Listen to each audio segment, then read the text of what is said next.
Termasuk anak-anak sekolah itu mempunyai identitas diri dengan yang disebut kartu identitas anak. Oh, berarti kartu identitas anak. Jadi nanti anak Indonesia semuanya diharapkan punya kartu, sehingga nanti masing-masing juga punya nick ya. Kartu itu ada nicknya. Iya, ternyata. Dimana nick itu selama hidup diharapkan tidak ganti-ganti, sehingga kalau sudah punya nick ya sudah, nggak perlu ganti-ganti lagi. Intinya itu. Intinya itu. Ya. Walaupun pindah kemana saja. Oh iya, kayak KTP elektronik lah, walaupun pindah ke daerah lain dan sebagainya, itu karena kalau sudah masuk database nick itu kan, karena apa, sebenarnya nick sudah ada kan. Iya. Karena setiap warga negara masuk KK dan sebagainya pasti punya nick. Iya, begitu. Sudah punya nick, ya tinggal kecil ya. Untuk istilahnya semacam kayak pegangan lah ya, bagi si anak-anak itu, sehingga nanti anak-anak kan bisa aktivitas mungkin nabung atau mungkin apa dan sebagainya kan bisa dilakukan sendiri.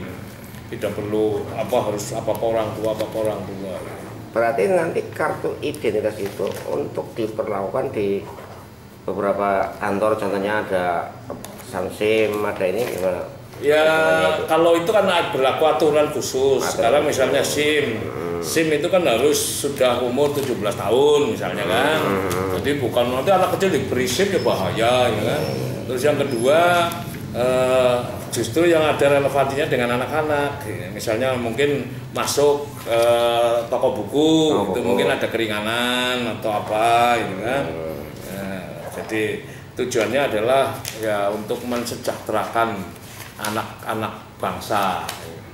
Itu rencana akan dilaksanakan kapan tuh, Pak? Itu rencana kapan-kapan, ini regulasinya lagi dipersiapkan oleh pemerintah pusat.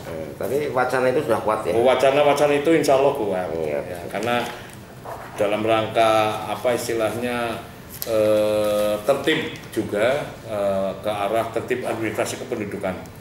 Dari hasil rakernas kemarin, Pak? Termasuk.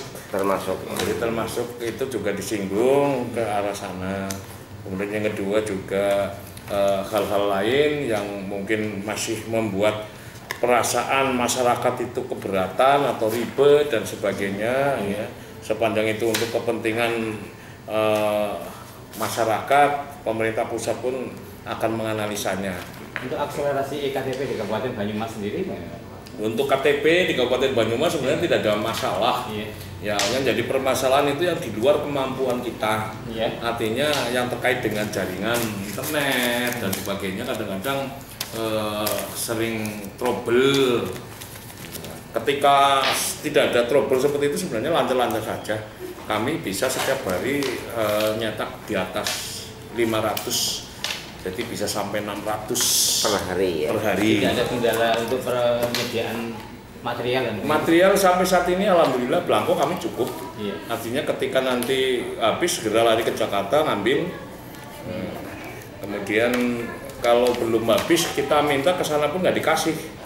Karena terpantau, saya ngambil 10.000 misalnya sudah dipakai belum. Karena ketika sudah dicetak itu terpantau otomatis dari pusat. Kembali ke masalah anak tadi, Pak, yang namanya berarti anak itu bukan muncul KTP tapi kartu identitas ya? Ya. Semacam atau OSIS, bahkan itu ya? Ya, kira-kira mungkin seperti itulah. Itu nanti berupa elektronik manual itu? Ya, itu elektronik atau manual tergantung nanti, karena ini kan baru semacam persiapan, jadi belum ada finalisasi.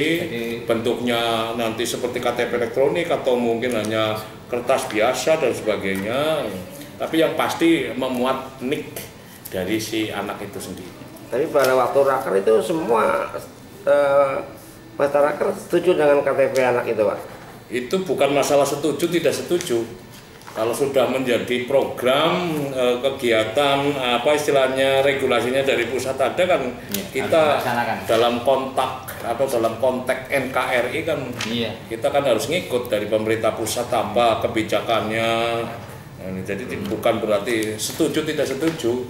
Apa artinya ketika saya misalnya tidak setuju kemudian kabupaten lain semuanya setuju.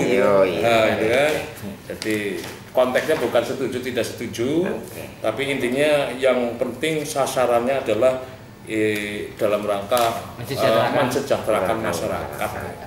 Nah, masyarakat usia dini itu pun kan perlu dipersiapkan, sehingga pada saatnya kita yang tua-tua sudah pada mati, sudah pada pensiun, generasi penggantinya sudah siap. Nah, pada waktu itu dalam raker Dirjen sendiri berbicara bahwa tidak boleh diorsosingkan. Bagaimana pendapatnya Bapak? Tidak boleh diorsosingkan tentang program KTP ini ya, Wacana ini. Karena kalau takut database-nya nanti itu gitu. Kalau itu saya kok tidak dengar, nggak tahu di kelompok lain ya, masalah tenaga, karena apa pada dasarnya kalau itu kan sebenarnya fleksibel ya, tergantung tinggal apa, pertama kekuatan personil kita berapa. Artinya begini, kalau sudah teknis itu kan termasuk tanggung jawab bupati juga kan. Iya. Ketika misalnya saya mestinya butuh pegawai 100 gitu. Nah, padahal pegawai saya misalnya hanya 25. Nah, itu kan pasti harus cari solusi. Iya. Nah, kira-kira pola pikir kita seperti itu. Oke, terima kasih Bapak. Assalamualaikum. Waalaikumsalam warahmatullahi wabarakatuh. Mohon maaf sambil Enggak apa-apa. sambil